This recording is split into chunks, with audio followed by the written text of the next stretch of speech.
ngay gis ñu ngi nekk ci Jaxaay Parcelles 6e commune département de Kër Massar tey nag nekk set setal national ñu ànd seeg collectif Focus Zéro Inondation ànd seeg président conseil de quartier yi ànd seeg délégué de quartier yi ànd seeg bàjjanu gox yi ànd seeg imam yi ànd seeg daayira yi nga xamante ne nii surtout nuuru daare ni bi nga xamante ne nii le 22 ñoom dañoo am fii benn événement boo xam ne nii chaque année fii lañ ko doon defee ñu war a jëlee nag ci cyber bi dem ba ci Sénélec bi mais particulièrement ci box bi xoolal box bi ni mu mel fii rek mooy espace bi nga xamante ne nii waa 11A waa 11B waa 11PA fii lañ dese lépp loo xamante ne nii xew na ba ci élèves yi nga xamante ne nii dañuy def ay fosco yëpp fii lañ ko doon defee mais mënatuñ ko ndax lan ñàkk nañ ko ndax nawet bi moo taxoon nag tey population bi yëpp dajaloo pour ñu def fi benn set setal boo xamante ne nii kenn dootu ko fàtte ndax ñu gañewaat ko fii ngay gis fii lañ installé suñ délégué de quartier fii ngay gis su maire bi mosaan am réunion fii la ko doon defee xoolal ma lii léegi espace bi yëpp ñàkk nañ ko moo tax population bi taxaw ànd ak ñëpp pour ñu gañewaat ko récupérer waat ko mën ci def suñuy activité looloo waral loolu lii tey ñu ngi sant nag ñëpp di gërëm ñëpp di wax ne collectif Focus Zéro Inondation mu ngi doog a atteindre objectif am ndax lan parce que pour commune bi la lépp loo xamante ne ni dañ ko fiy def mënuñu cee génnee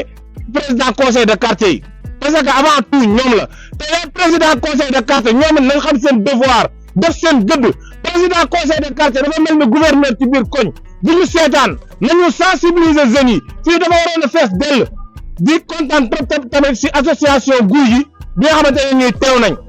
mouvement daayira yi daayira murid daayira tijaan ñëpp teew nañ di wax bisimilahi rahmaani rahim yàlla na jeex ak alhamdulilahi rabil alamin dem ñëwaat. waaw bisimilahi rahmaani rahim maa ngi nuyu ñëpp di taxaw tamit taxawaay bu baax a baax parce que gars yi liggéey bi rafet na trop ñun lii lañ am Jaxaay fii lañu am Jaxaay fii moo ñu ko jaral plus précisément nag espoir ñun ay doomu dëkk bi lañ ñun espoir moo ñu tax a jug espoir moo ñu tax a yëngu booy ñëwul nii nag sama genre sama morom yi ñoom laay lancer message jeunes yi parce que dañoo war a xam ni que lii mag yi dañuy accompagner rek mais tôt ou tard suñu loxo lay des ñun ñoo si war a gën a farlu sax xam ni ñun ñooy l'avenir de demain suba ñun ñoo fi nekk suba benn pas du dem terrain benn pas du dem stade wala bu amee ñuy ñëw sax quelque lay doon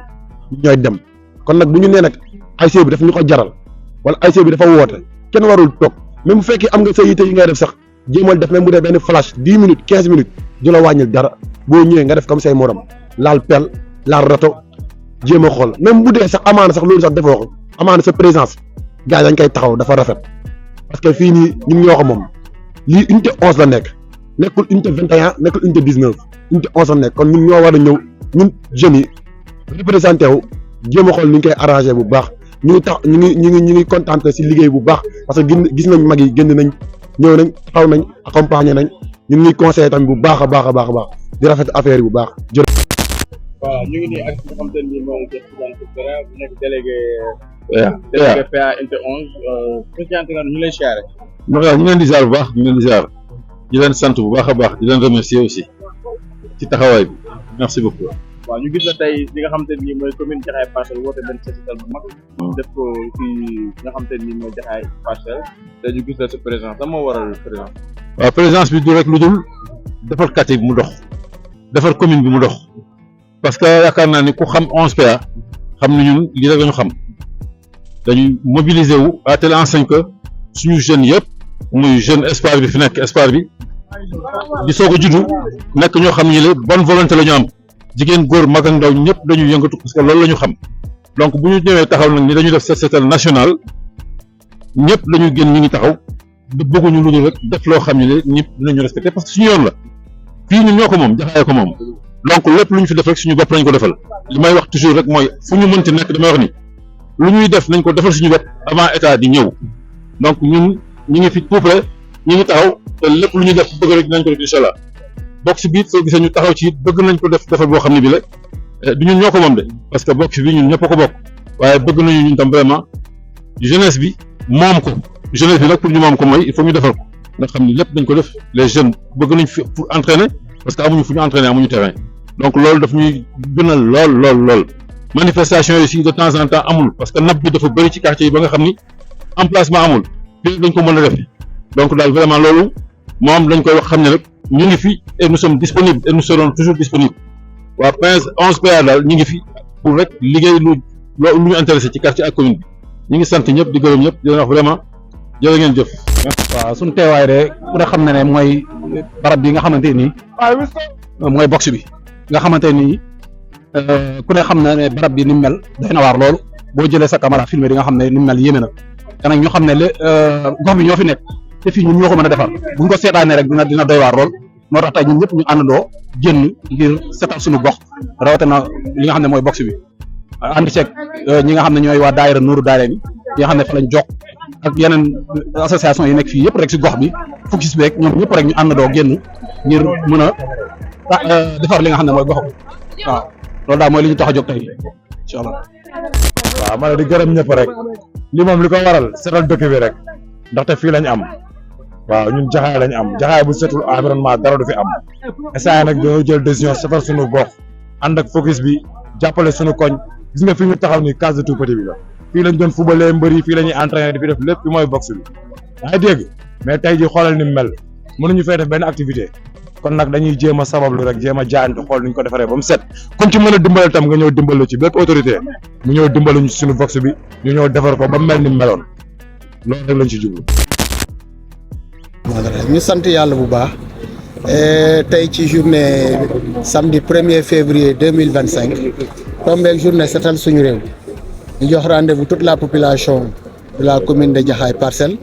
bien sûr en rapport avec les services et institutions de la République. La mairie est ici présente à ma modeste personne. Le sous-préfet Doumbia mu ngi nii taxaw représenter la sous-préfecture de l'arrondissement de Jaxaay ngir ñu mën a setal l'axe cyber jëm arrêt Sénélec muy axe bu nga xam ne nii axe bu doy waar la sur le plan environnemental fii ci commune Jaxaay bi ndax axe bi dafa nekk daanaka buntu dëkk bi c'est une porte d'entrée qui mène vers la commune de Jaxaay mais 12 mois sur 12 c'est un axe boo xam dafay tooy xepp li ko waral c'est parce que y a une remontée de la nappe boobu moo tax finalement ndox yi nekk ci biir kër yi ak yi nekk ci mbedd mi yëpp day rogalaan di jëm vers l'axe Jaxaay 1 ruisseler jëm vers les Parcelles Assainies muy lu doy waar nag muy scène bu doy waar parce que fi ñu taxaw nii nous sommes en face de Lébu gi nekk benn terrain moo xam ne actuellement dañ koy excaver gas ko mais ba léegi ndox mi ngi fi donc population bi génn en masse ñu leen ciy remercier parce que tous les quartiers sont sortis avec le peu de matériel que nous avons ñu ngi jéem a dégager suuf si pousse ndox mi jëm vers la Sénélec bu ñu fa jógee dem ci box Jaxaay 1 bi donc di profiter ci occasion yu mel nii di tàllal loxo l'État central surtout pour le projet de canalisation de Jaxaay face à une remontée de la nappe nga xam ne tey 12 mois sur 12 fii exemple bu patent la ndox maa ngi nii di dem mënuñu lu dul lancer le plan de canalisation de Jaxaay ñu ngi ci mois de février balaa nawet di ñëwaat encore inondation bi sonal nit ñi ñu ñëwaat di wax parce que seules des paroles ne suffisent pas il faut qu'on allie les actes à la parole kon nag ci loolu la ñuy profiter ci occasion bu mel nii di lancer un appel à l'endroit de l'État central avec tous les services compétents muy ONAS muy DPGI muy ADM ñoom ñëpp parce que ñoom ñëpp dañuy concourir vers la lutte contre les inondations pour que lu mu gaaw balaa nawet di ñëw mu am un plan de canalisation boo xam ne nii au moins bu taw bi tawee ndox mi dinañ ko mën a dégager mu dem ci l'existant bi nga xam ne moo nekk ci bassin unité 9 bi donc slogan boobu la ñuy wax ginnaaw bu ñu jaajëfalee ñëpp remercier ñëpp wax naa ko sànq le sous-préfet mi ngi nii premier adjoint mi au maire mi ngi nii donc la mairie elle est présente la sous-préfecture les délégués de quartier les conseils de quartier et la population avec toutes les associations daayira yi focus zéro inondation gis nañ fi ñëpp vraiment donc di remercier ñëpp di wax ne nag liggéey bi ñu ngi ci mais pareegul dañuy dem ba mu jeex. au-delà de problème assainissement bi yan jafe-jafe yoo xamante tey Jaxaay ñu ngi ko jànkuwanteel ba lu mel noonu ngeen mën ko remonter. Mais au-delà des inondations vous savez Jaxaay c'est une nouvelle commune où tout est en construction Jaxaay n'a pas d'hôtel de ville fi ñu toog di wax nii dañuy louer te loolu rafetul. pour nga def tey conseil municipal da ngay obligé dem louer ay salles pour def une réunion du conseil municipal qui devait être naturelle L'hôpital de Jaxaay, jusqu'à présent inachevé.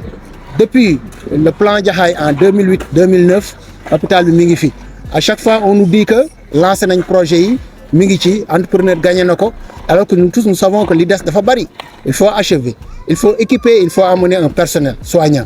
Donc, lolu mënuñu ci baña apostropher l'État central parce que chantier bi mu ngi ci loxo État central. Nekkul un dossier qui est dans la commune, maire yi mën ko piloter wala un secteur privé, mais ci loxo État central la nekk. Donc, ñu ngi leen di ñaan ñu activer le programme de l'achèvement de l'hôpital et de la fonctionnalité de l'hôpital. C'est important. Achever c'est bien, mais il faut équiper et que ça soit fonctionnel. Ñun loolu foofu la ñuy waxee. Beneen bi aussi c'est les pistes. Ku xam tali xam ne maire yi amul dooley defar tali. Mën na ko mais amul koom bi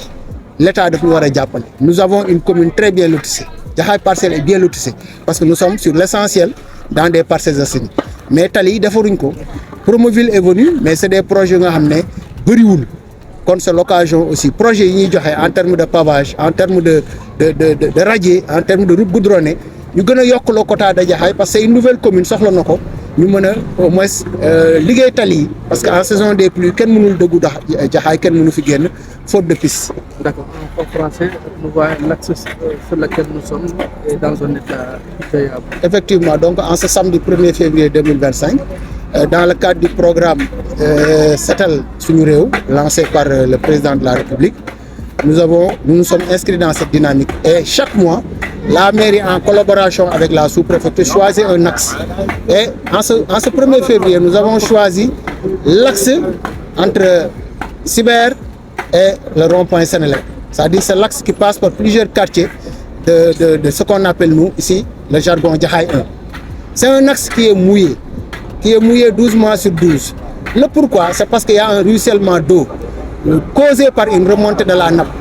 C'est pour cela, c'est un axe qui, durant toute l'année, nous voyons de l'eau ruisseler. Et c'est de l'eau qui ruisselle, qui gangrène la bonne vie des populations traversées. Et ma foi, c'est de l'eau qui va ruisseler jusqu'au niveau des Parcelles Assainies. Donc ça impacte un certain nombre de populations. Donc nous avons choisi de venir ici pour au moins jouer un rôle par rapport à cette journée de Setal pour au moins désensabler, pousser l'eau pour que l'axe soit beaucoup plus agréable même à voir. Et profitant de cette occasion, nous lançons un appel envers l'État central pour que tout simplement le plan de canalisation de Jaxaay soit quand même réalisé. C'est vrai que chaque année, c'est des progrès que nous faisons. L'ADM qui a amené le premier bassin, mais jusqu'à présent, c'est des travaux qui se déroulent de manière trop lente. Le plan de canalisation de Jaxaay est imminent. Dans la mesure où, puisqu'on a noté une remontée de la nappe, la seule possibilité en ce moment, c'est de canaliser pour permettre à l'eau de pouvoir circuler normalement. C'est pour cela que nous tendons la main à l'État central pour que cette canalisation puisse voir le jour, afin que les inondations puissent être un mauvais souvenir pour Jaxaay. Également le programme d'achèvement et de fonctionnalité de l'hôpital. Comme je l'ai dit tout à l'heure, Jaxaay est une nouvelle commune où tout est à construire. Et ma foi, parmi cette construction, parmi ces chantiers, il y en a qui sont détenus par l'État central. Nous prenons par exemple l'hôtel de ville. Jaxaay n'a pas d'hôtel de ville. Et pourtant, le site existe. La mairie loue dans un immeuble. C'est vrai que c'est la plupart des services du département qui sont ainsi, mais nous sommes un parmi les exemples. Pour faire une réunion du conseil municipal, on est obligé d'aller squatter et de louer des salles de réunion. C'est un facteur, c'est un fait, mais puisque le site existe, moi je pense que l'AGETIP peut nous accompagner pour la réalisation de cet hôtel de ville qui peut être d'une importance capitale. Il y a également l'hôpital de Jaxaay, dont les travaux ont démarré depuis le plan Jaxaay en 2008-2009. L'hôpital est encore jusqu'à présent en 2025 inachevé. L'on nous dit que le marché est lancé, l'on nous dit qu'un entrepreneur a gagné le marché, mais nous, ce que nous voulons, c'est l'achèvement, que les travaux démarrent, qu'on puisse achever l'hôpital, qu'on puisse équiper et qu'on puisse affecter un personnel pour que l'hôpital soit fonctionnel. Ce sera bien pour la commune de Jaxaay Parcelles, mais ce sera bien pour toutes les communes qui englobent et qui sont tout autour de la commune de Jaxaay Parcelles. Donc, la fonctionnalité, l'achèvement et l'affectation de personnel est imminent pour cet hôpital-là, encore une fois. Et là, nous ne pouvons que tendre la main à l'État central qui détient le dossier. C'est un dossier qui n'est pas ni au niveau de la mairie, ni au niveau de la sous-préfecture, ni au niveau des services du département, mais c'est au niveau de l'État central, notamment au niveau du ministère de la Santé, au niveau du ministère des Finances. Maintenant, au dehors de l'hôpital, il y a aussi les pistes. Vous savez, Jaxaay est une commune bien lotissée. Les axes sont bien tracés parce que l'essentiel c'est des parcelles assainies. Malheureusement, c'est des pistes latéritiques. Il suffit qu'il y ait les premières pluies, tous les axes sont pratiquement bloqués. On ne peut ni entrer ni sortir facilement de Jaxaay. Et c'est l'occasion pour lancer à l'État par rapport à ces pistes de désenclavement qu'on lance, par rapport à Promoville et Ageroute, par rapport à des projets de pavage, de nous en faire bénéficier. Cette Promoville est venue avec un axe, Ageroute en train de réaliser, mais ça ne suffit pas. Et maintenant, c'est pour cela l'occasion nous est offerte pour pouvoir tout simplement demander à l'État d'augmenter ce quota de réalisation des axes routiers au niveau de Jaxaay, pouvoir faciliter la circulation des biens et des services. Mais également remercier tous les participants, la mairie elle est là présente, la sous-préfecture, les délégués de quartier, mais également les conseils de quartier, mais également des associations comme Focus Zéro Inondation, des daïra. Tout le monde est là pour œuvrer pour la réussite de cette journée de Setal Suñu Réew sur l'axe cyber rond-point Senelec au niveau de Jaxaay. Merci beaucoup. J'ai entendu les doléances, les préoccupations du maire par rapport aux problèmes que rencontrent les populations de Jaxaay. En tant qu'autorité, quel plaidoyer par rapport à ça, que les autorités centrales puissent entendre le cri de des populations? Merci beaucoup. Cette question, elle a une importance parce que quand tu parles de Jaxaay Parcelles, moi je ne parle pas de Jaxaay Parcelles seulement, je te dis Jaxaay Parcelles et Keur Massar Sud parce que je suis partagé entre deux communes, mais je vois que Jaxaay Parcelles est lésé. Certes, il y a des programmes qui sont en cours qui vont venir. Ça, déjà, le Promoville a déjà lancé un programme qui va bientôt démarrer dans les jours à venir. C'est le pavage au niveau de la station Chiel jusqu'à la base militaire française, en passant par la cité gendarmerie, qui va relier le quartier d'Arrêt Tchoub à l'unité 27 de Jaxaay Parcelles. L'État a certes veut faire, mais il y a des lenteurs. Il y a des lenteurs compte tenu du changement du régime. Et voilà ce qui pose un peu dans le dysfonctionnement. Mais je pense que les autorités, ils ont pris ce dossier pour le corriger. Et dans les jours à venir, on va mieux voir le visage en tout cas de cette commune de Jaxaay Parcelles. Par rapport aux autres communes, c'est une commune qui est un peu, en tout cas, je dis moi, dans chaque réunion, je plaide pour Jaxaay. Chaque réunion, je plaide pour Jaxaay Parcelles. Je dis mais qu'est-ce qui se passe? L'État en a Jaxaay. On me dit mais préfet, non, je ne peux pas comprendre. Keur Massar Sud, les programmes sont là. Il y a le projet 2, Promoville est là. Mais où est Jaxaay? Donc c'est parce que quand on parle de ça, c'est parce qu'on parle d'équité territoriale. On parle d'équité territoriale. Donc Jaxaay est un peu délaissé et je pense que les correctifs sont en cours. Ils le feront, ils ont entendu nos doléances, ils ont entendu nos suggestions aussi et ils prennent compte de nos préoccupations. Et le maire, à chaque tribune, il le dit. Il le dit à chaque tribune, mais c'est tous les conseillers d'ailleurs, ils sont conscients que, en tout cas, il faut porter la voix de Jaxaay.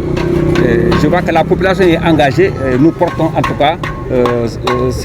cette grande préoccupation qui est en tout cas de relever le niveau, en tout cas, le cadre environnemental de cette population. ci wolof ñu mel ne rek Jaxaay lu bëri dañ ko ci programme rek Jaxaay dañ ko dégg. waaw Jaxaay comme ni ko wax njëlbeen Jaxaay dafa tumuranke ci programme état du Sénégal mais il faut comprendre aussi que Jaxaay dafa bokk ci département Keur Massar département bu jeune la te communes yëpp c'est des communes en tout cas qui viennent de démarrer, ils n'ont même pas fait 5 ans. Donc ce qui pose aussi, le découpage a beaucoup impacté. Le découpage dafa am jeextal ba mu indi ci développement cadre environnemental lépp mais l'État am na ci xel am na ci bët am na ci nopp mu ngi déglu doléances yi déjà que am na benn programme bu ñu lancé fan yële Promoville dina mu ngi ciy taxaw te programme Promoville boobu doomu Jaxaay ñoo fay liggéey Jaxaay Parcelles luy carrelage luy pavage tout ce qui est main d'œuvre doomu Jaxaay ñoo fay liggéey la commune va travailler en concert la préfecture avec Promoville pour jël doomu Jaxaay ñoo ci liggéey ci projet boobu du ñu jël kenn main d'œuvre fii lañ koy jëlee donc bu ñu génnee ci loolu Jaxaay dafa soxla lu bëri seen kii maire mu ngi koy wax amul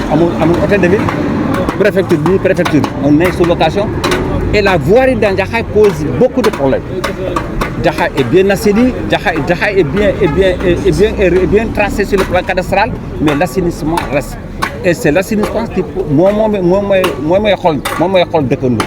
boo déggee dëkk bi neex na c'est parce que dafa am prise en charge bu assainissement xam naka laa koy wax ci olof sax parce que bon muy loolu mais ci dafa bokk ci cadre de vie bi mais bu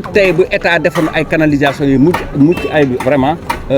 commune Jaxaay benn commune du ko dàq ci Sénégal parce que dafa di commune boo xam ne Ablaye Wade daf ci teg xalaatam yëpp def ci kattan yëpp pour que mu Jaxaay parce que boo nee Jaxaay sax est-ce que ñu bëri xam nañu lan mooy Jaxaay Ablaye Wade bu mu jox tur Jaxaay lan mooy Jaxaay picc boobu lan lay def day naaw bu naaw lan lay jël li mu am yëpp doole la koy jëlee par sa force da koy jël yëpp instant bi c'est la seule bataille xel bi yëpp fa lañ ne ñëpp am fii waru am parti politique waru am benn parti politique c'est l'esprit citoyen et d'ailleurs la journée bi tey sax mooy xalaat boobu état dafa ne la journée de citoyenneté est placée sous en tout cas ci cadre ministère de l'intérieur boo xam ne mooy suñu kilifa yëpp moom lañ ko placé donc di leen xamal ni daal ñun li ñu mën dinañ ko def incha allah lu ñu mën ci à côté du maire gunge ko dinañ ko mën lu ñu mën a def ci population bi pour ñu gis seen bopp pour ñu mën a nelaw pour ñu mën a dund bu rafet